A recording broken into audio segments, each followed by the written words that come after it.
آج ہماری on line اعتکاف کورس کی دوسری نشست ہے، جس میں ہم اعتکاف کے حوالے سے مزید چیزوں پر غور و خوض کریں گے اور سمجھنے کی کوشش کریں گے، اور خود بھی ان کو اپنے اندر اتاریں گے، اور جو احباب اعتکاف پر بیٹھے ہوئے ہیں ان سے بھی ان چیزوں کو شیئر کریں گے۔ نمبر ایک تو اس بات کو بھی ذہن نشین ہونا چاہیے کہ ہم جب اپنے منہ سے لفظ ادا کریں تو وہ لفظ بالکل پرفیکٹ ہونا چاہیے، بالکل صحیح ہونا چاہیے، اور یوں کہیے کہ وہ ڈھیلا، کمزور، ویکنس کا، گراوٹ کا شکار نہیں ہونا چاہیے، بلکہ پورے قد و قامت کے ساتھ اس لفظ کو ہمارے منہ سے ادا ہونا چاہیے۔ آپ احباب نے سنا ہوگا بعض عوام الناس کو، بلکہ اکثر عوام الناس کو اور بعض صاحبان علم کو بھی، کہ وہ اعتکاف کا جب لفظ استعمال کرتے ہیں تو بسا اوقات کہہ دیتے ہیں کہ اتفاق، یعنی ایر کی کنے کنے اتفاق تے بہنا ہوا، یا میرا بھائی اتکاف تے بیٹھا، اتکاف تے، یہ بھی لفظ بول دیتے ہیں۔ تو ہم نے خود بھی اپنے اس لفظ کی تصحیح کرنی ہے، درستگی کرنی ہے، اور اس کے ساتھ ساتھ اوروں کی بھی درستگی کروانی ہے۔ یہ جو لفظ ہے اس کو نہ تو اتفاق کہنا ہے اور نہ ہی اس کو اتکاف کہنا ہے، بلکہ اس کے لیے آپ کی جو ادائیگی ہے وہ ہونی چاہیے اعتکاف۔ ٹھیک ہے، اعتکاف، یعنی اس کو پھر آپ نے آئین کو نکالنا بھی نہیں ہے، اتنا بھی آپ نے ہائی لیول پر نہیں لے جانا کہ آپ اس کو آئین کو نکالتے پھریں، اعتکاف نہیں۔ آپ نے یوں سمجھیے کہ جو دوسرا آئین آ رہا ہے، دوسرا حرف، آپ نے اس کو حمزہ پڑھنا ہے، اعتکاف۔ تو اس طرح سے آپ اس لفظ کو ادا کریں، اور اگر آپ کسی کو سنیں کہ وہ لفظ کی ادائیگی صحیح نہیں کر رہا تو آپ اسے گائیڈ کر سکتے ہیں کہ بھئی آپ اس طرح سے لفظ کو ادا کریں جیسا کہ ادا کرنے کا حق ہے، یعنی کیسے؟ اعتکاف۔ تو یہ لفظ درست ہو گیا۔ اس کے بعد یہ جو کام ہوتا ہے اس کو اعتکاف کے نام سے یاد کیا جاتا ہے، اور جو اعتکاف پر بیٹھے ہوئے ہوں انہیں معتکف کہا جاتا ہے۔ معتکف بروزن مفتعل، یہ اسم فاعل کا پہلا صیغہ ہے، واحد مذکر ثلاثی مزید فی کے ابواب سے، اور اس کی پھر جو جمع ہے وہ آتی ہے، یعنی تیسرا صیغہ معتکفین۔ ٹھیک ہے، معتکفین، یعنی کافی سارے افراد ہوں تو پھر معتکفین،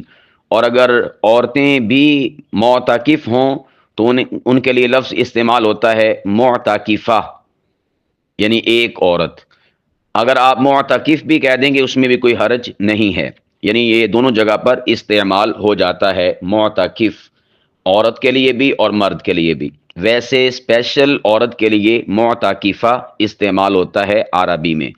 اور اگر عورتیں کافی زیادہ ہوں تو پھر معتکفات، یعنی جمع کا جو صیغہ ہے تیسرا اسم فاعل کا وہ استعمال ہوگا۔ اور اسی طور پر جو کمرہ ہوتا ہے یا جو تانا بنایا جاتا ہے جس میں اعتکاف بیٹھنے والے بیٹھتے ہیں، اس کو اعتکاف گاہ کہتے ہیں۔ اعتکاف گاہ، یہ لفظ تعبیر کیا جاتا ہے، اعتکاف گاہ، یا بسا اوقات حجرہ بھی کہہ دیا جاتا ہے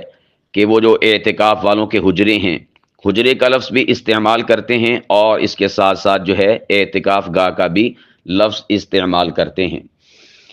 یہ تو تھی اس کی لفظوں کے حوالے سے آپ احباب کے میں نے گوش گزار کی بات کہ آپ اس کی خود بھی تصحیح رکھیں، اور اسی طور پر دوسروں کو بھی آپ درستگی کی طرف گامزن کریں۔ یہ جو اعتکاف ہے، اعتکاف میں آپ احباب اگر علماء ہیں تو ان ایام میں آپ نے عوام الناس کے عقائد اور مسائل اور قرآن پاک اور نماز کی جو درستگی کروانی ہے، اس حوالے سے چند ہدایات آپ کے گوش گزار کر دیتا ہوں، آپ نے ان کو ملحوظ خاطر رکھنا ہے۔ جس طرح مختلف اوقات میں یونیورسٹیز میں یا اسی طور پر سکولز میں، کالجز میں، مدارس میں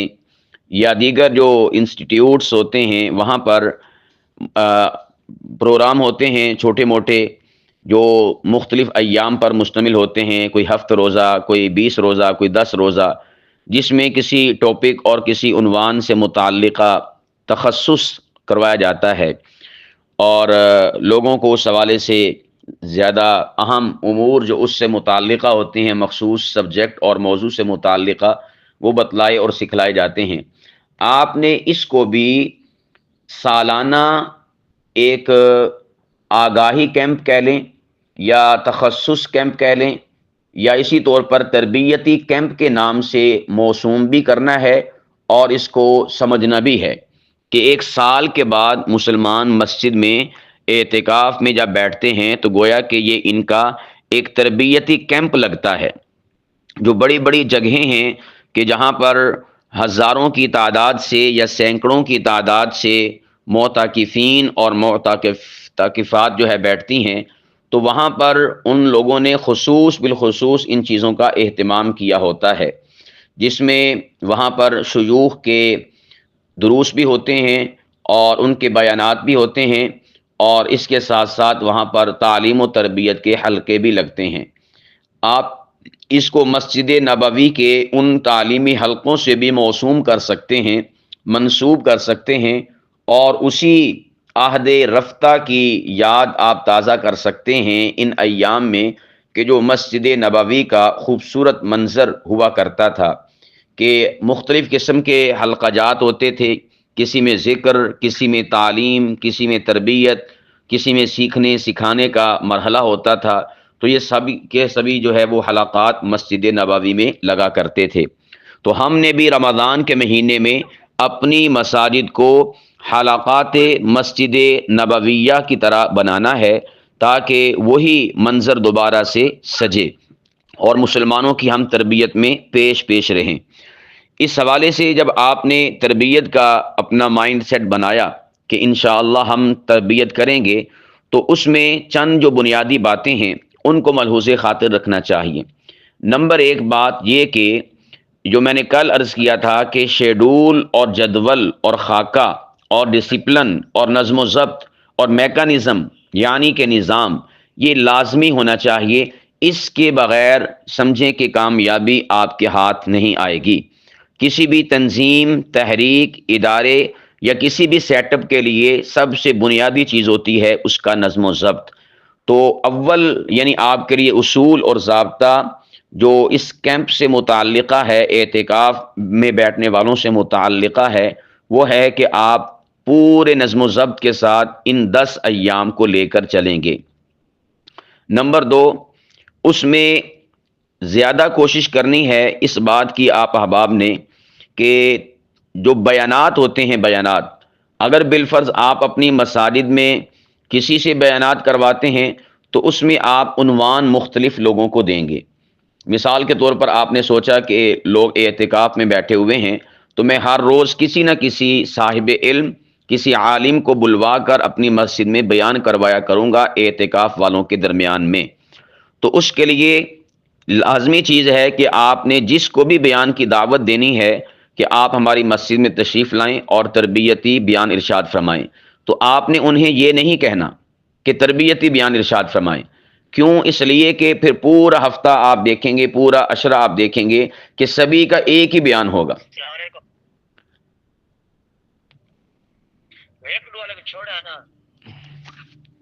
بارک اللہ۔ تو میں عرض کر رہا تھا کہ اللہ اکبر کبیرہ، آپ نے جس کسی کو بھی بیان کے لیے مدعو کرنا ہے تو آپ نے اسے یہ نہیں کہنا کہ آپ نے تربیتی بیان کرنا ہے، بلکہ آپ نے اسے موضوع دینا ہے کہ حضرت صاحب فلاں عنوان پر آپ نے گفتگو کرنی ہے۔ مثال کے طور پر آپ جو ہے کسی کو عنوان دے دیں کہ آپ نے اعتکاف کیا ہے، اس عنوان پر آپ نے بیان کرنا ہے۔ تو جب پہلے دن کا بیان ہوگا اس عنوان پر، تو ظاہر سی بات ہے کہ وہ عالم یا بیان کرنے والا اسی عنوان کے ارد گرد اپنی تیاری کو رکھے گا اور اس کے اوپر فوکس کر کے بیان کرے گا۔ یا جس کو بھی آپ نے بیان کے لیے بلانا ہے تو اس کو آپ کہہ سکتے ہیں کہ ہم نے عنوانات وہ مختلف قسم کے بانٹے ہوئے ہیں، تقسیم کیے ہوئے ہیں، تو اس لیے آپ نے فقط اس عنوان پر گفتگو کرنی ہے۔ کیونکہ جب کوئی بندہ بغیر عنوان کے اور بغیر اس بتائی ہوئی چیز کے بیان کرنے کے لیے آتا ہے تو اس کی کوشش ہوتی ہے کہ میں کافی ساری چیزیں بیان کر جاؤں، یعنی ہر ٹاپک کو تھوڑا تھوڑا ہاتھ لگا دوں، یا اس کو یوں کہہ لیجئے کہ ہر ٹاپک کو تھوڑی تھوڑی زبان لگا دوں، تو وہ اس طرح پھر ایک مشترکہ سمجھے کہ نا چیز بن جاتی ہے بیان، جبکہ آپ نے اور عنوانات پر لوگوں کو مدعو کیا ہوا ہوتا ہے۔ تو اس لیے آپ نے خصوص بالخصوص اسے اس بات کی جانب متوجہ کرنا ہے کہ یہ آپ کا عنوان ہے اور آپ نے اسی پر گفتگو کرنی ہے۔ اگلا دن آئے تو آپ کا عنوان کسی کو بھی بلانا ہے اور ہونا چاہیے، اس میں مثال کے طور پر آپ کسی کو نماز کا دے دیں، اگلا عنوان ہے تو آپ کسی کو توبہ و استغفار کا دے دیں، اگلا عنوان ہے تو آپ کسی کو اللہ کی محبت کا دے دیں، اگر اگلا عنوان ہے، اگلی شخصیت ہے، آپ اس کو جنت کا دے دیں، اگلی ہے اسے جہنم کا دے دیں، اگلی ہے اس کو آپ آخرت کا دنیا کا دے دیں، نوجوانوں سے متعلقہ دے دیں، بوڑھوں سے متعلقہ دے دیں۔ تو یعنی اس طرح سے آپ کے پورے عشرے کے عنوانات مختلف ہونے چاہیے، ہر روز کسی نہ کسی کا الگ سے عنوان۔ اور پھر اس کے بعد اگر بالفرض آپ کو یہ صورت اور یہ سہولت میسر نہیں ہے، دستیاب نہیں ہے، یا آپ ایسا نہیں کرنا چاہتے، خود ہی پورا اشرہ جو ہے نمٹنا چاہتے ہیں، تو پھر آپ کے عنوانات بھی پہلے سے منتخب ہونے چاہیے اور پہلے سے آپ کے عنوانات طے ہونے چاہیے، یعنی آپ کو پتہ ہونا چاہیے کہ آپ نے ان عنوانات پر ہر روز گفتگو کرنی ہے۔ اس کے لیے پھر آپ ایک چارٹ بنا کر یا ایک پوسٹر بنا کر بھی لگا سکتے ہیں کہ فلاں دن فلاں عنوان پر جو ہے گفتگو ہوگی اور فلاں وقت میں ہوگی۔ تو جب آپ پورے مہینے میں دیکھیں گے، یہ پورے عشرے میں دیکھیں گے کہ لوگوں نے آپ کے عنوانات پر نظر ڈال کر دیکھا کہ فلاں دن فلاں عنوان پر گفتگو ہے، تو اس سے آپ کا مجمع بڑھے گا، بجائے اس کے کہ آپ ہر روز بیان کرنے کے لیے بیٹھ جایا کریں اور سامعین کو، ناظرین کو، آنے والوں کو پتہ ہی نہ ہو کہ کل کس عنوان پر بات ہوگی، پرسوں کس عنوان پر بات ہوگی۔ تو اس لیے اس کا بڑا فائدہ ہوتا ہے، یہ بھی تربیت کا اور نظم و ضبط کا ایک خوبصورت سلیقہ ہے۔ تو آپ نے اپنے بیانات ہوں جو آپ نے پورے عشرے میں کرنے ہیں، ان کا چارٹ بنا لیں۔ کسی کے بیانات آپ نے رکھوانے ہوں، ان شخصیات کے نام اور ان کے عنوانات یہ لازمی لکھیں۔ بلکہ میں تو کہا کرتا ہوں کہ آج کے زمانے میں یہ جو ہم جلسے کرتے ہیں، تو جلسوں میں مختلف خطباء کو ہم مدعو کرتے ہیں، ان کے نام لکھے ہوتے ہیں، کوئی 5-6 نام لکھے ہوتے ہیں، فلاں خطیب، فلاں خطیب، فلاں خطیب۔ تو ہر خطیب کا ان کو عنوان بھی الگ سے دینا چاہیے، اور اس کے ساتھ ساتھ اس خطیب کے نام کے ساتھ اس خطیب کا جو عنوان ہے وہ بھی لکھا ہوا ہونا چاہیے۔ مثال کے طور پر آپ نے سیرت النبی عنوان رکھا، اپنا پروگرام رکھا، تو آپ جس خطیب کو مدعو کریں اسے سیرت کے مختلف پہلوؤں پر بیان کرنے کی آپ جو ہے انہیں دعوت دیں۔ ایک خطیب کو آپ عنوان دے دیں کہ نبی پاک علیہ الصلاۃ والسلام بحیثیت شوہر کیسے تھے، یہ اس کو آپ عنوان دیں۔ کسی کو آپ دے دیں کہ صورت مصطفیٰ پر آپ نے بیان کرنا ہے۔ کسی کو آپ عنوان دے دیں کہ سابقہ یا قرآن پاک کی جو کتاب ہے اس میں نبی پاک علیہ الصلوۃ والسلام کو اللہ پاک کی ذات نے کیسے بیان کیا ہے، آپ نے اس عنوان پر گفتگو کرنی ہے۔ تو اس طرح سے اگر ہم اپنے عنوانات کو تقسیم کرنا شروع کر دیں اور اس کے حوالے سے ہم ذرا سینسیٹیویٹی اور حساسیت کو دکھائیں، تو انشاءاللہ العزیز ہمارے جلسے بھی کامیاب ہوں گے اور ہماری کانفرنسز بھی کامیاب ہوگی اور ہمارے اعتکاف میں ہونے والے بیانات بھی کامیاب ہوں گے۔ ہمارے ہاں ان چیزوں کی ناکامی کی جو وجوہات ہیں، ان میں سے ایک وجہ یہ بھی ہے کہ ہر کسی کو پتہ ہوتا ہے جی خطیبوں کے رٹے رٹائے جملے، رٹے رٹائے بیانات ہوتے ہیں، تو ہم تو وہ سن کر جو ہے وہ سن ہو چکے ہیں، لہذا ہمیں جانے کی ضرورت ہی نہیں ہے۔ لیکن جب آپ عنوانات مختلف رکھیں گے اور عنوانات لوگ مختلف پڑھیں گے تو ان کے اندر شوق پیدا ہوگا کہ ہم نے اس عنوان کو سننے کے لیے جانا ہے۔ تو یہ بھی ایک ہمارے اس نظم سے متعلقہ ایک ترتیب ہے، اس کو بھی آپ احباب نے ذہن نشین رکھنا ہے۔ اس کے بعد جو بیان کا وقت ہو وہ بھی آپ نے مختص کرنا ہے، آنے والے کو بتانا ہے، بولنے والے کو، بیان کرنے والے کو، مبین کو، متکلم کو، کہ آپ نے اس عنوان پر اتنی دیر گفتگو کرنی ہے، دیٹس آل، بس ختم، اس سے زائد نہ ہو۔ ہمارے ہاں ٹائم بتایا نہیں جاتا، اگلے بندے کو ٹائم کا پتہ نہیں ہوتا، بس وہ پھر گفتگو لمبی پہ لمبی ہو رہی ہوتی ہے اور ہم جو ہے وہاں پر بیٹھے اکسائیاں لے رہے ہوتے ہیں۔ ٹھیک ہے، اکسائیوں سے مراد ہے کدی اسی سجے ہوندے، کدی کھبے ہوندے، کدی تاں ہوندے ہیں، تاکہ اس بیان کرنے والے کو پتہ چلے کہ اختتام میں نے کرنا ہے، لیکن وہ کر نہیں رہا ہوتا۔ تو آپ نے پہلے سے ٹائم مخصوص کرنا ہے اور بتانا ہے کہ اتنے بجے آپ کا بیان ختم ہونا چاہیے، یہ آپ کے پاس آدھا گھنٹہ ہے، پونا گھنٹہ یا گھنٹہ ہے۔ یاد رکھیے ترتیب سے کیے ہوئے کام پائیدار بھی ہوتے ہیں، مستحکم بھی ہوتے ہیں، جاندار بھی ہوتے ہیں، شاندار بھی ہوتے ہیں، اور سچ پوچھیں تو ایماندار بھی ہوتے ہیں۔ تو اس لیے آپ نے اس پر زیادہ فوکس کرنا ہے۔ یہ تو بیانات کے حوالے سے ترتیب تھی، یہ لازمی بنانی چاہیے، اور مختلف شخصیات کو بلانا چاہیے اپنے بیانات کے لیے۔ یہ جو ہم نے لوگوں کے قرآن پاک کی تصحیح کروانی ہے، اس میں فقط ہم نے تجوید پر یا ان کے حروف پر زور نہیں دینا، بلکہ اس سے بڑھ کر ہم نے ترجمے پر ان کو فوکس کروانا ہے۔ دیکھیں اکثر مساجد میں بوڑھے لوگ بیٹھے ہوئے ہوتے ہیں کثرت کے ساتھ، اگر آج آپ اس زمانے میں ان کی تجوید صحیح کروانا چاہیں تو یوں سمجھیے کہ این خیالستو محالستو جنو، یہ پاگل پن ہے، حقیقت کے ساتھ اس کا کوئی تعلق نہیں ہے، انہیں نہیں سمجھ آئے گی۔ تو آپ نے یہ جو لوگ ہیں اس اعتبار سے بھی اس چیز کو دیکھنا ہے کہ ہم نے کس کو کس طرح سے ہینڈل کرنا ہے۔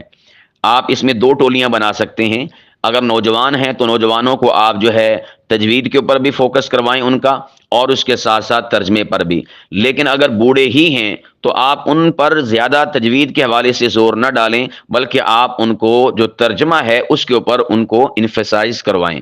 تو یہ آپ دو ٹولیاں بنائیں گے، نوجوانوں کے اعتبار سے اور اسی طور پر بوڑھوں کے اعتبار سے۔ اس میں آپ اپنے کسی قریبی ساتھی کی بھی مدد لے سکتے ہیں، یا کوئی آپ سمجھتے ہیں کہ اس کا قرآن پاک اچھا ہے یا بہتر ہے یا ترجمے کے حوالے سے اسے اویئرنس ہے، تو آپ اس کی ذمہ بھی لگا سکتے ہیں کہ فلاں وقت میں ترجمے کی کلاس ہوگی تو آپ جو ہے فلاں وقت میں پہنچ جانا، اور لوگ جو بیٹھے ہوئے ہیں ان کو آپ نے ترجمہ سکھانا اور سمجھانا ہے۔ ترجمہ جب آپ سکھائیں گے تو اس میں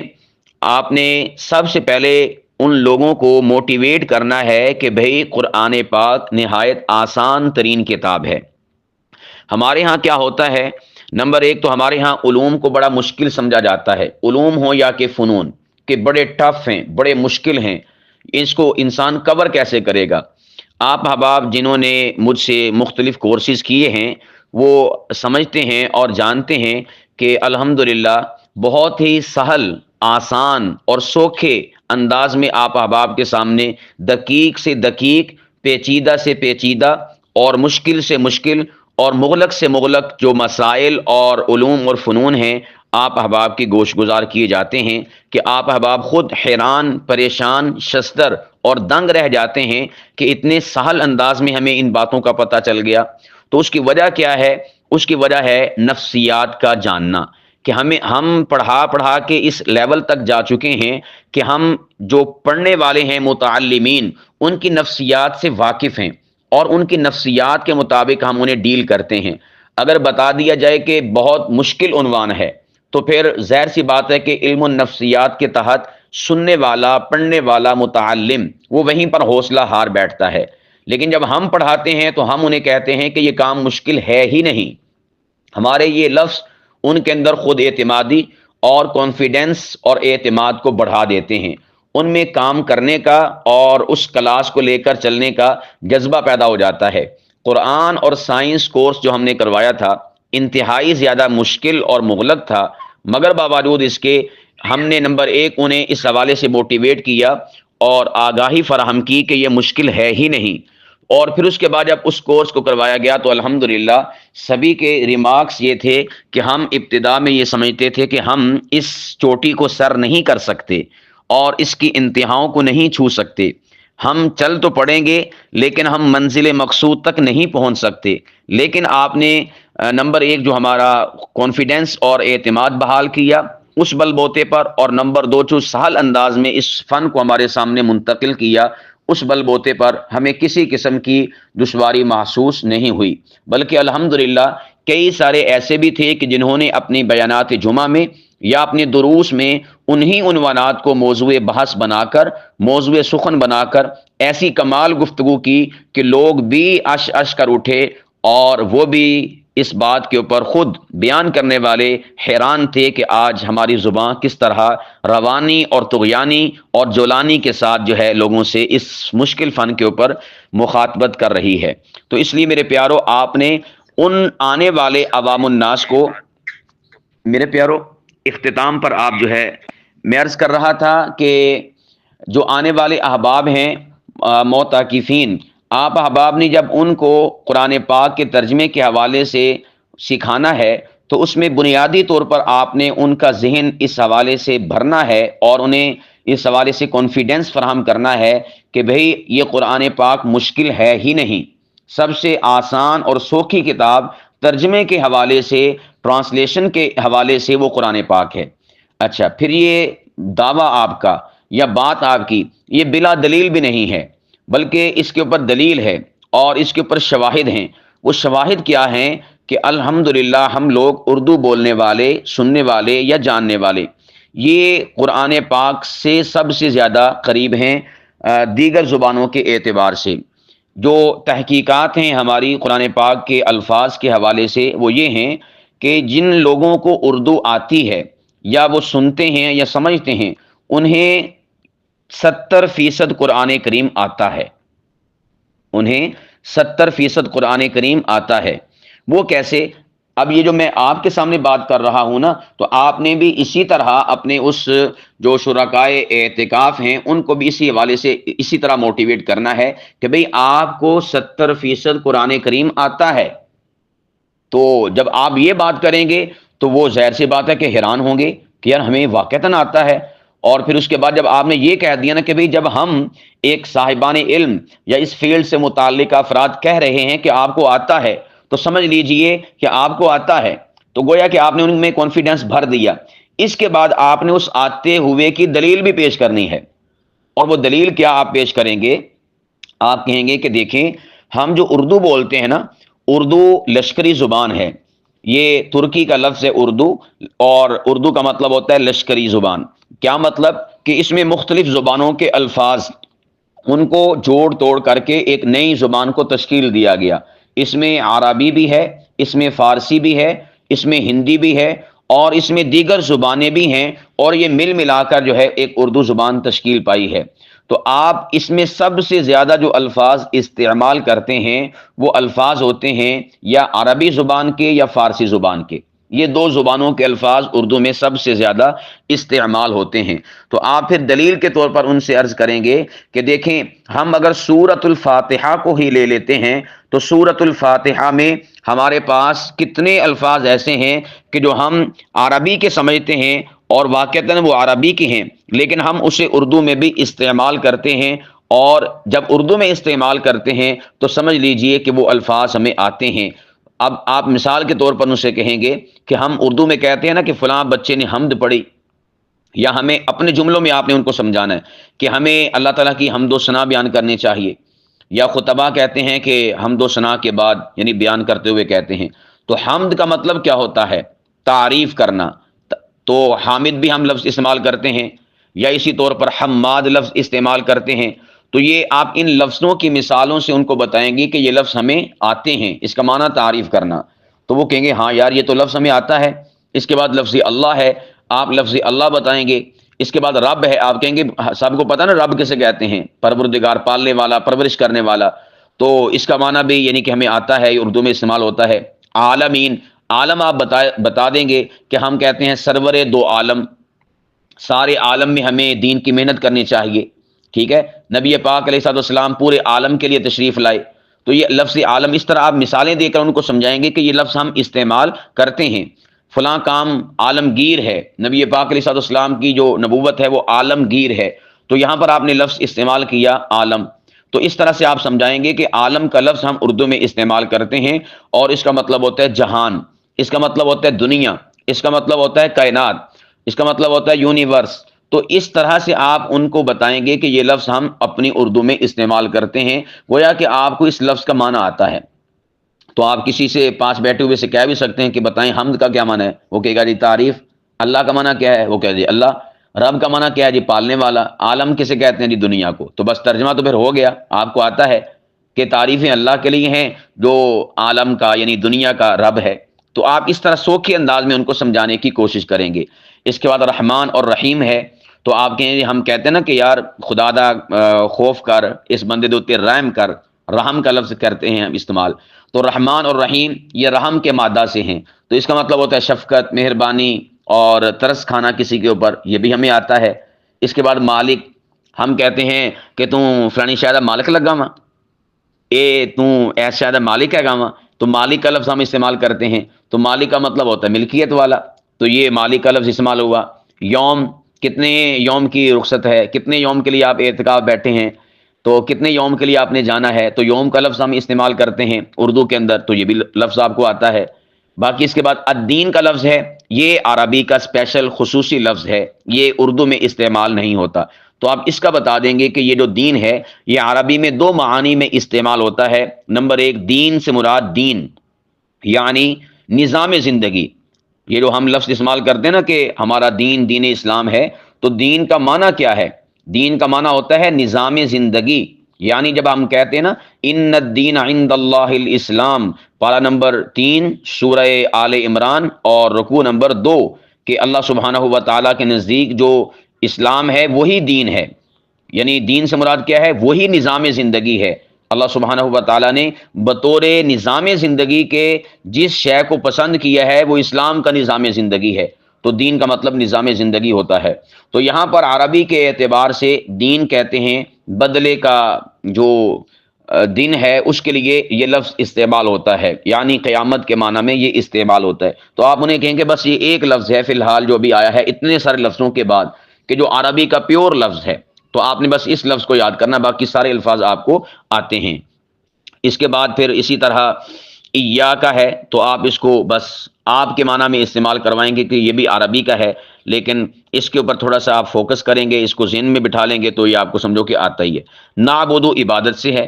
آپ انہیں موٹیویٹ کریں گے کہ عبادت کا تو سب کو پتہ ہے نا کہ اللہ کی عبادت بندگی کرنا، تو نعبدو ہم عبادت کرتے ہیں، اور پھر اس کے بعد آگے پھر وہی والے الفاظ، واو کا معنی اور ہوتا ہے، یہ تو اردو میں بھی استعمال ہوتا ہے، زمین و آسماں، ٹھیک ہے۔ اسی طور پر بر و بحر یہ استعمال ہو رہا ہے، انبیاء و رسل، ٹھیک ہے، خالق و مخلوق، یہ دو الفاظ کے مابین استعمال ہوتا ہے۔ تو یہ لفظ کس بات کے اوپر دلالت کرتا ہے؟ اردو میں اور کے معنی میں، عربی میں بھی اور کے معنی میں استعمال ہوتا ہے، تو بھئی یہ بھی آپ کو آتا ہے، تو اس طرح سے آپ اس کو موٹیویٹ کریں گے۔ اور پھر اس کے بعد نستعین، استعانت، یہ اردو میں استعمال ہوتا ہے مدد کے لیے، مدد طلب کرنے کے لیے استعمال ہوتا ہے استعانت، یہ بھی اردو میں استعمال ہوتا ہے۔ اس کے بعد اہدی، ہدایت سے ہے، ہدایت کہتے ہیں رہنمائی کو، یہ بھی اردو میں استعمال ہوتا ہے۔ صراط، آپ انہیں بتائیں کہ ہم اردو میں استعمال کرتے ہیں صراط مستقیم، ہم دعائیں کرتے ہیں اللہ ہمیں صراط مستقیم پر چلانا، تو یہ بھی اردو میں استعمال ہوتا ہے۔ اور اسی طور پر ہم کہتے ہیں پل صراط، ٹھیک ہے، یہ جو پل صراط ہے اس کو ہم لوگ بھی جو صاحبان علم ہیں یا صاحبان لساں ہیں، ہم بھی اس کو پل صراط کہہ دیتے ہیں، پل صراط، تو بھئی پلس پلس نہیں ہے گی، یہ ہے گا پل صراط، پل کا معنی پل اور صراط راستہ، تو صراط آپ بتا سکتے ہیں راستے کو کہتے ہیں، مستقیم سیدھا استقامت سے ہے۔ اور اسی طرح پھر صراط آ گیا، الذین، یہ بھی عربی کا پیور لفظ ہے، اس کا معنی ہوتا ہے بوجھ ہو۔ انعمتا، انعام سے ہے، آپ انہیں بتائیں گے، انعام تو ہم اردو میں استعمال کرتے ہیں نا، تو یہ انعمتا اسی سے ہے، یہ بھی آپ کو آتا ہے۔ اعلیٰ جو ہے یہ بھی اردو میں استعمال ہوتا ہے، علی وجہ البصیرت، ٹھیک ہے، تو اسی طرح علی سبیل التنزل اردو میں استعمال ہوتا ہے۔ تو علی کا معنی یہ جو ہے اردو میں استعمال، یہ صاحبان علم کے ہاں زیادہ استعمال ہوتا ہے، عوام الناس کے ہاں نہیں، تو آپ انہیں بتا سکتے ہیں کہ اردو میں استعمال ہوتا ہے، لیکن جو ہائی لیول کے صاحبان علم ہوتے ہیں وہ استعمال کرتے ہیں، اس کا معنی ہوتا ہے پر، اوپر۔ تو اسی طور پر غیر، یہ جو ہم ہے یہ ضمیر ہے، ان کے معنی میں استعمال ہوتی ہے، یہ آپ ان کو بتا دیں گے، یہ پیور عربی کا ہے۔ غیر، علاوہ، کہتے ہیں کہ یہ ہمارے غیر ہیں، یہ ہمارے علاوہ ہیں، یہ ہمارا شریکہ ہے، تو غیر کا لفظ استعمال ہوتا ہے علاوہ کے لیے، شریکے کے لیے۔ تو مغضوب، غضب سے ہے، فلاں غضبناک ہو گیا، تو اس طرح کا آپ بتا دیں گے مثال دے کر کے، اس کا معنی ہوتا ہے غصے ہونا، یہ بھی ہمیں آتا ہے۔ اور علیہم دوبارہ سے رپیٹ ہو گیا۔ ضالین، ضال گمراہ، یہ بھی اردو میں استعمال ہوتا ہے، ضال مضل۔ تو اس طرح سے آپ جو ہے قرآن کریم کے ان الفاظ کا اردو میں استعمال بتا کے آپ ان کو موٹیویٹ کر سکتے ہیں اور ان کی تربیت کر سکتے ہیں، ان کے اندر کانفیڈنس اور خود اعتمادی کو بھر سکتے ہیں۔ اس حوالے سے میرے پیارو چند ایک قرآن کریم بھی مل جاتے ہیں مارکیٹ سے یا اسی طور پر مساجد میں پڑے ہوتے ہیں، جن میں ایک ہوتا ہے جو سلیبس اور نصاب کے جو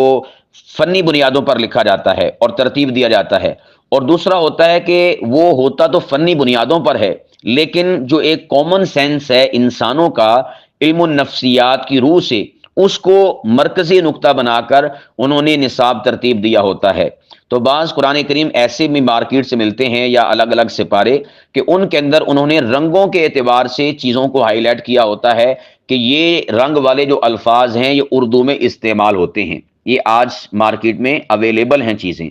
تو یہ الفاظ جو ہیں اردو میں استعمال ہوتے ہیں، نیلا رنگ مثال کے طور پر، اس میں انہوں نے قرآن پاک کے تمام الفاظ کو نیلا کیا ہوتا ہے جو اردو میں استعمال ہوتے ہیں، حتیٰ کہ ان کا نیچے استعمال بھی لکھا ہوتا ہے، ان کا نیچے استعمال بھی لکھا ہوتا ہے۔ اگر مجھے فرصت ہوئی اب تو میں آپ کو جو ہے اس کا ایک پیج سینڈ کروں گا تاکہ آپ کے سامنے ایک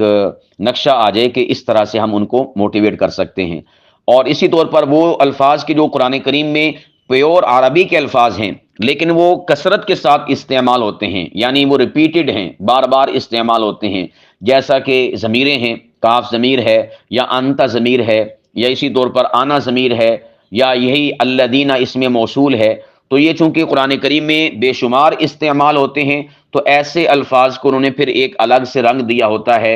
اور پھر اس رنگ کے ذریعے سے وہ بتاتے ہیں کہ اگر آپ کو ایک یہ والا لفظ آ گیا تو سمجھو کہ قرآن پاک کے سینکڑوں الفاظ آپ کو آ گئے۔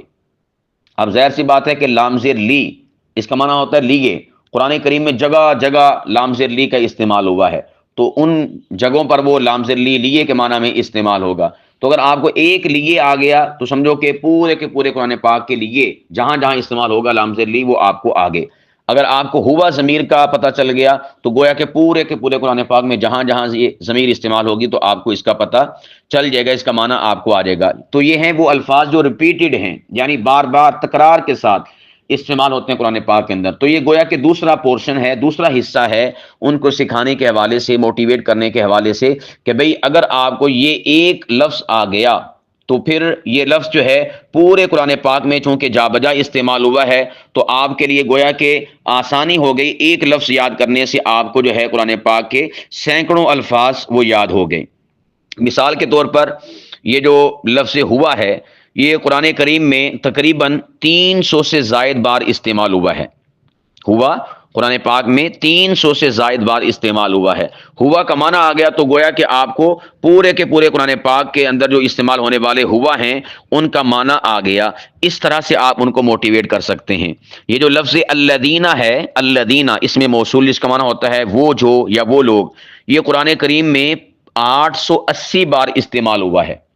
الذین قرآن پاک میں 880 بار استعمال ہوا ہے۔ تو آپ ان کو یہ کانفیڈنس فراہم کر سکتے ہیں کہ بھئی اگر آپ کو یہ جو صراط الذین انعمت علیہم، اس میں جو الذین ہے یہ اگر آپ کو ایک پتہ چل گیا نا اس کا معنی کیا ہے، اور اس کا معنی ہے وہ جو یا اس کا معنی ہے وہ لوگ، تو گویا کہ آپ کو قرآن پاک میں سے 880 الفاظ آگے۔ اتنا آسان ہے قرآن پاک، سب سے زیادہ آسان جو زبان اور کتاب ہے نا وہ قرآن پاک ہے،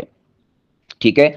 اور اسی طور پر یہ جو الذی ہے اس کو اگر آپ دیکھ لیں یہ تقریباً 400 کے قریب قرآن پاک میں استعمال ہوا ہے۔ تو اس طرح سے اگر آپ کو ایک آتا ہے گویا آپ کو 400 آتے ہیں، اگر آپ کو الذین ایک آتا ہے گویا آپ کو 880 الفاظ الذین قرآن پاک کے جو ہے وہ یاد ہو جائیں گے۔ تو یہ ترتیب ہے ان کو قرآن پاک کے ترجمے کے اوپر لانے کی اور انہیں اس بات کی تلقین کرنے کی اور کانفیڈنس ان میں بھرنے کی۔ باقی تیسرا آپشن ہے اور تیسرا پورشن ہے، اور وہ یہ ہے کہ خالص جو عربی کے الفاظ ہیں جن کو یاد کرنا پڑے گا وہ نہایت ہی تھوڑے ہیں۔ یوں کہہ لیجئے کہ 10% کے قریب یا 15% کے قریب الفاظ ہیں جو خالصتاً عربی کے الفاظ ہیں، اگر انسان تھوڑا سا اس کے اوپر فوکس کرے تو وہ آپ کو یاد ہو سکتے ہیں۔ تو یہ تو میں نے آپ کو بتا دیا، ان کو ترجمے کے حوالے سے جو آپ نے موٹیویٹ کرنا ہے تو آپ نے اس طرح سے ان کو ان مثالوں کے ذریعے سے اور ان اعداد و شمار کے ذریعے سے اور کامن سینس کے ذریعے سے اور علم النفسیات کے ذریعے سے آپ انہیں اس بات کے حوالے سے آگاہ کر کے ان کو قرآن پاک کے ترجمے کے اوپر لا سکتے ہیں۔ اس کے بعد جب آپ نے یہ کانفیڈنس ان میں بھر دیا، یہ بات ان میں راسخ ہو گئی اور پیوستہ ہو گئی، انہوں نے اپنے اس بات کو دل میں بٹھا لیا، اب وہ آگے کہیں گے کہ جی اب ہمیں ترجمہ سکھائیں، یا آپ کہیں کہ جی اب ہم ترجمہ سیکھتے ہیں۔ تو جب آپ نے ترجمہ کرنا ہے اس موقع پر نمبر ایک آپ نے یہ جو صرفی نحوی اعتبار سے تحقیق ہوتی ہے اس کو زیادہ پیش نہیں کرنا. کہیں پیش کرنے کی حاجت اور ضرورت پیش آ جائے تو وہ الگ بات ہے، ضرورت پڑتی ہے، لیکن کثرت کے ساتھ ایسے لفظوں کو استعمال نہیں کرنا کہ جو گرامر پر مبنی ہوں. مثال کے طور پر آپ کہیں کہ جی یہ ماضی کا صیغہ ہے، یہ مضارع کا صیغہ ہے. اب ظاہر سی بات ہے کہ مضارع کو تو وہ جانتے نہیں، چلو ماضی سے تو کوئی واقف ہوتا ہے، عربی کے مضارع سے کون واقف؟ تو اس لیے آپ نے گرامر سے حتی الوسع اجتناب کرنا ہے، کیونکہ گرامر ایک ایسی شے ہے کہ جو اس راہ کے راہ رو ہیں اور اس راستے پر گامشن ہیں، وہ گرامر سے کنی کتراتے ہیں، چہ جائے کہ جو اس منزل کے راہی ہی نہیں آپ ان کے سامنے گرامر کی باتیں کریں. تو اگر بالکل آپ کو کہیں ضرورت بھی پڑ جائے تو شارٹ لفظوں میں اور مختصر اس کو ٹچ کر کے آپ گزر جائیں گے، تاکہ ان کی سما خراشی نہ ہو، ان کے ناتواں کندھوں پر یہ بوجھ آپ نے نہیں ڈالنا. تو آپ اردو کی جو گرامر ہے سادہ لفظوں میں جمع یا اسی طور پر جو ہے واحد اس کے حوالے سے یا مذکر مؤنث کے حوالے سے بتا سکتے ہیں. جب آپ نے الفاظ ان کے سامنے رکھنے ہیں، سب سے پہلے ترجمہ کرتے ہوئے اور ان کو سکھاتے ہوئے نمبر ایک جتنے احباب بیٹھے ہوئے ہوں گے ان کے سامنے آپ نے قرآن کریم رکھوانا ہے، یعنی سب کے سب پھٹی پر قرآن پاک رکھیں گے اور قرآن پاک رکھ کر آپ نے جو ہے ان کو کہنا کہ بیٹھیں. اب اس کے بعد جب آپ ترجمہ کروائیں گے نا تو آپ کہیں گے کہ آپ اس کے اوپر انگلی رکھیں، میں جو جو لفظ ادا کروں بولوں آپ نے اس کے اوپر انگلی رکھنی ہے. تو پھر آپ نے مثال کے طور پر ال ہے تو آپ کہیں گے جی ال کا معنی ہوتا ہے تمام. حمد کہتے ہیں تعریف کو، یہ جو لام زیر لی آپ کو دکھائی دے رہا نا لفظ اللہ سے پہلے، تو اس کا معنی ہوتا ہے لیے، ٹھیک ہے. اور لفظ اللہ جو ہے اس کا معنی آپ کو آتا ہی ہے، پتہ ہی آپ کہ اللہ پاک کی ذات کا نام ہے. اس کے بعد رب ہے تو رب کہتے ہیں پالنے والے کو. اس کے بعد العالمین، اس کا معنی آتا ہے تمام، عالمین کہتے ہیں جہانوں کو. تو یہ تو آپ کو پتہ ہی نا، پھر آپ کسی سے کہہ سکتے ہیں کہ جی منظور صاحب یہ لام زیر لی کا معنی کیا ہے، اور فہیم بھائی عالم کسے کہتے ہیں. تو اس طرح سے آپ جو ہے ایک فرینک ماحول میں، یعنی گھٹن والے ماحول میں نہیں، فرینک ماحول میں اور دوستی والے ماحول میں آپ ان کے ساتھ جو ہے اس طرح شیئرنگ کر سکتے ہیں. تو اس سے پھر ان کے اندر جو ہے بولنے کی طاقت اور ہمت بھی آ جائے گی. یہ تو ہو گیا لفظی ترجمہ آپ نے ان کو بتا دیا. اس کے بعد پھر آپ نے سلیس اور رواں ترجمہ ان کے سامنے کرنا ہے، یعنی پھر جب دوبارہ آپ نے اس کو بطور ترجمہ ان کے سامنے پیش کرنا ہے تو آپ نے سلیس اور رواں ترجمہ ان کے سامنے کرنا ہے. لیکن آپ پہلے پوری کی پوری صورت کا ترجمہ کریں گے لفظی اعتبار سے. جب لفظی اعتبار سے ترجمہ کمپلیٹ ہو گیا اس کے بعد پھر آپ کیا کریں گے کہ آپ ان کے سامنے سلیس ترجمہ بیان کریں گے. مثال کے طور پر الحمدللہ رب العالمین، تمام تعریفیں اللہ کے لیے ہیں جو تمام جہانوں کا پالنے والا ہے. الرحمن الرحیم، بڑا مہربان نہایت رحم فرمانے والا ہے. مالک یوم الدین، وہ قیامت کے دن کا مالک ہے. ایاک نعبد، اے اللہ ہم آپ ہی کی عبادت کرتے ہیں. و ایاک نستعین، اور آپ ہی سے ہم مدد مانگتے ہیں.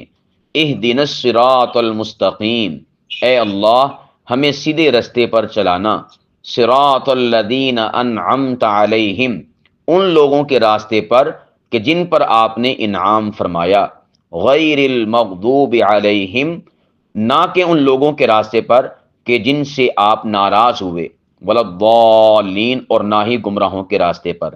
اب دیکھیں یہاں پر یہ جو میں نے کہا نا کہ جن سے آپ ناراض ہوئے، حالانکہ یہاں پر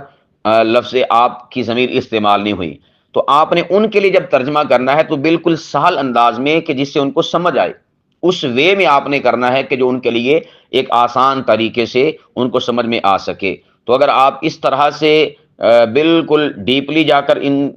اس ترجمے کو ان کے سامنے پیش کریں گے تو وہ اس میں غیریت محسوس کریں گے، اجنبیت فیل کریں گے. تو اور پھر آپ نے اس میں جو ایک تربیت کا پہلو ہے وہ یہ ہے کہ آپ ان کو بتا سکتے ہیں کہ جب آپ نے حالت نماز میں کھڑے ہونا ہے تو اللہ سبحانہ و تعالیٰ کو اپنے سامنے مخاطبت کرتے ہوئے اور ان کو اپنے سامنے پاتے ہوئے آپ نے جو ہے ان آیات کو دہرانا ہے اور ان آیات کو پڑھنا ہے. تو اس سے آپ کو لطف آئے گا، کیف آئے گا، مزہ آئے گا، سرور آئے گا، آپ کو لذت آئے گی، اور آپ جو ہے کلام الہی کی جو ایک لذت اور کیفیت ہے اس سے آپ آشنا ہو جائیں گے. تو پھر آپ عملاً ان کے سامنے کر کے بھی دکھا سکتے ہیں. اپنے ہاتھ بیٹھے بیٹھے باندھ لیں، اور باندھنے کے بعد آپ کہ جب آپ ترجمہ یہ قرآن پاک پڑھیں نماز میں الحمدللہ رب العالمین۔ تو عالم تصور میں سمجھیں اور سوچیں کہ ہمارا پروردگار ہمارے سامنے کھڑا ہے اور ہم اپنے پروردگار کے سامنے ہیں، اور ہم نہایت عاجزی و انکساری اور بندگی کا اظہار کرتے ہوئے اپنے پیارے اللہ سے کہتے ہیں کہ تمام تعریفیں اللہ تیرے لیے ہیں اور تو سارے جہانوں کا مالک ہے۔ تو آپ ان کو پھر گویا کہ تربیت بھی ساتھ ساتھ فراہم کر رہے ہیں اور ترجمہ بھی دے رہے ہیں کہ آپ خود سوچیں کہ جب آپ اس طرح سے ترجمے پر غور و فکر کر کے اپنا نماز میں تلاوت کریں گے تو آپ کو کتنا سرور آئے گا، کتنا مزہ آئے گا۔ ہم کسی کے سامنے کھڑے ہوں تو اس کو جب ہم اس کی تعریف کر رہے ہوتے ہیں تو کس طرح سے ہم ایک ایک ہمارا لفظ جو ہے وہ شکرانے کے طور پر زبان سے ادا ہو رہا ہوتا ہے۔ تو اسی طور پر آپ اللہ کے سامنے خود کو محسوس کریں اور اللہ سبحانہ و تعالیٰ کی ذات کی صفات، اللہ کی ذات کو بیان کریں کہ مالک یوم الدین، اللہ سونے تو تے قیامت دے دن دا مالک، الرحمن الرحیم اس سے قبل کہ آپ بڑے مہربان ہیں، نہایت رحم فرمانے والے۔ تو اللہ تعالیٰ کی صفات کا اور اللہ تعالیٰ کی ذات کا استحضار کرتے ہوئے آپ نے اللہ تعالیٰ کی ذات کو یہ باتیں پیش کرنی ہیں۔ اس کے بعد پھر ایاک نعبد و ایاک نستعین، تصور کریں کہ میرا پروردگار میرے سامنے ہے اور آپ اس سے کہہ رہے ہیں، اپنے پروردگار سے، ایاک نعبد، اے اللہ ہم آپ ہی کی عبادت کرتے ہیں۔ اللہ اکبر کبیرہ۔ اب دیکھیں یہ جو لفظ ہے نا کہ ہم آپ ہی کی عبادت کرتے ہیں، آپ کی، تو یہ گویا کہ بتاتا ہے کہ ہمارا رب ہمارے سامنے ہے، ہم اپنے پروردگار کے سامنے ہیں۔ تو آپ اس لفظ آپ کا کی لذت محسوس کریں اور اس کا مزہ محسوس کریں، اور ایاک نعبد، اے اللہ ہم آپ ہی کی عبادت کرتے ہیں۔ آپ ان کو یہ کہہ سکتے ہیں کہ مسئلے کے اعتبار سے اور شرعی روح سے آپ قرآن پاک کی کسی آیت مبارکہ کو بار بار بھی ریپیٹ کر سکتے ہیں، دہرا سکتے ہیں، ایاک نعبد، ایاک نعبد، یعنی اس کے معنی پر غور و فکر کرتے ہوئے آپ بار بار دہرا سکتے ہیں، یعنی کہ اے اللہ ہم آپ ہی کی عبادت کرتے ہیں، اے اللہ ہم آپ ہی کی عبادت کرتے ہیں۔ تو یقین جانے کہ جب آپ اس کیفیت کے ان کے سامنے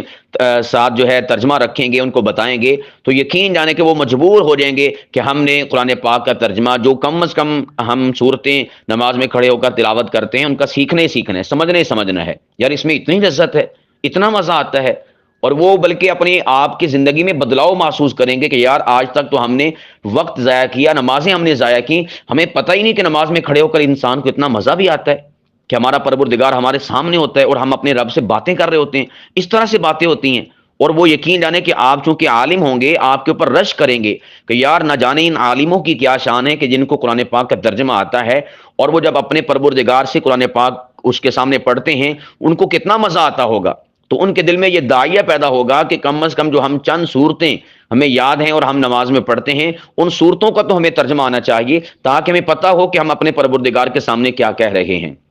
جیسا کہ اللہ سبحانہ و تعالیٰ قرآن کریم میں فرماتے ہیں، پارہ نمبر 6 ہے اور سورۃ المائدہ میں، کہ جب آپ کھڑے ہوں حالت نماز میں تو فرمایا کہ آپ کو پتہ ہونا چاہیے کہ آپ کیا کہہ رہے ہیں۔ وہی یا ایھا الذین آمنوا لا تقربوا الصلاۃ، اس میں اللہ پاک کی ذات نے فرمایا وانتم سکارى حتی تعلموا ما تقولون، غالباً یہ والے الفاظ ہیں کہ اگر تم نماز میں کھڑے ہو تو اس موقع پر آپ کو معلوم پڑنا چاہیے کہ آپ جو ہے پروردگار عالم کی بارگاہ میں کیا کہہ رہے ہیں، آپ کو پتہ ہونا چاہیے۔ تو اس طرح سے آپ ان کو موٹیویٹ کر سکتے ہیں اور ان کی تربیت کا سامان ان کو فراہم کر سکتے ہیں سلیس اور رواں ترجمے کے ساتھ، اور اس طرح سے ان کو امپلیمنٹ کرتے ہوئے ان کی اس نماز کے اوپر فوکس کرواتے ہوئے جو انہوں نے نماز میں پڑھنا ہے اور نماز کو ادا کرنا ہے۔ تو یہ طریقہ ہے میرے پیارو قرآن پاک کا ترجمہ لوگوں کے دل دماغ میں اتارنے کے حوالے سے، اور ان کو اس حوالے سے برانگیختہ کرنے کے لیے اور ان کو اویئرنس دینے کے لیے اور ان کو موٹیویٹ کرنے کے لیے آپ قرآن پاک کا ترجمہ ان کے سامنے رکھیں۔ 10 ایام ہیں، 10 ایام میں آپ ہر روز کے حساب سے ایک سورت کا بھی ترجمہ ان کو یاد کروا دینا، میں کہتا ہوں کہ انقلاب آ جائے گا۔ پہلے دن سورۃ الفاتحہ، اس کے بعد پھر سورۃ الناس پہ آ جائیں، یہ نہ ہو کہ آپ سورۃ البقرہ شروع کر دیں۔ ہم اصل میں نا سچی بات یہ ہے کہ ہم لوگ جو ہیں جو عوام الناس کے لیڈر ہیں، رہنما ہیں، مقتدا اور پیشوا ہیں، خطیب اور وائز ہیں، ہم لوگ عوام الناس کی نفسیات سے واقف نہیں ہیں۔ ہم ترجمہ شروع کرتے ہیں نا، یہ جو ہمارے ہاں دروس شروع ہوتے ہیں درس قرآن، تو ہم پہلے پارے سے سٹارٹ کرتے ہیں، آگے سورۃ البقرہ آتی ہے۔ ارے بھائی آپ سٹارٹنگ کریں، آغاز کریں، بگننگ کریں اپنے درس کا چھوٹی صورتوں سے۔ جب آپ چھوٹی صورتوں سے شروع کریں گے نا، وہ لوگ چونکہ ان کو آتی ہوتی ہیں اور وہ نماز میں پڑھتے ہیں، تو پھر جب ان کا ترجمہ وہ دیکھتے ہیں، سنتے ہیں، تشریح سمجھتے ہیں نا، تو وہ آپ کے درس قرآن میں بیٹھنے کو ان کا من چاہتا ہے۔ تو اس لیے سب سے پہلے سورۃ الفاتحہ، اور اس کے بعد پھر آپ نے جو ہے سورۃ الناس، اس کے بعد فلق، اس کے بعد سورۃ الاخلاص، یوں کرتے کرتے آپ نے ایک یوں سمجھے کہ اپنے جدول میں اور شیڈول میں اس چیز کو داخل کرنا ہے کہ میں نے ان 10 ایام میں صرف اور صرف 10 صورتیں ان کو یاد کروانی ہیں۔ زیادہ کی آپ سوچ نہ رکھیں کہ جی میں نے ایک سپارہ کور کرنا نا، دیکھیں تھوڑا کر لیں اور بہتر کر لیں اور جاندار کر لیں، یہ آپ کی کامیابی کی علامت اور کامیابی کی دلیل ہے۔ تو اس لیے آپ نے صرف اور صرف 10 کا ہدف بنا کر جو ہے ان کو قرآن پاک کی صورتیں ہر روز کے حساب سے یاد کروانی ہیں اور اس کا تکرار کروانا ہے۔ تو اس سے انشاءاللہ العزیز آپ کے نمازیوں کے اندر اور اعتکاف میں بیٹھنے والوں کے اندر ایک علمی انقلاب بھی آئے گا، تربیتی انقلاب بھی آئے گا، ان کو نمازوں میں لطف اور مزہ بھی آئے گا، اور دوسرے لوگ بھی جو ہے اس طرف متوجہ ہوں گے۔ تو آپ وقتاً فوقتاً اپنے دروس میں، اپنے بیانات میں اور اپنے اعلانات میں لوگوں کو بھی متوجہ کر سکتے ہیں کہ فلاں وقت میں مسجد میں ترجمہ سکھایا جاتا ہے، تو آپ احباب آ جایا کریں۔ تو اس طرح سے پھر انشاءاللہ مجمع بھی آپ کا بڑھتا چلا جائے گا۔ چلیں ابھی ہم یہیں پر وائنڈ اپ کرتے ہیں، اور آپ احباب سے کہوں گا کہ کسی بھی قسم کا کوئی سوال ہو تو آپ پوچھ سکتے ہیں۔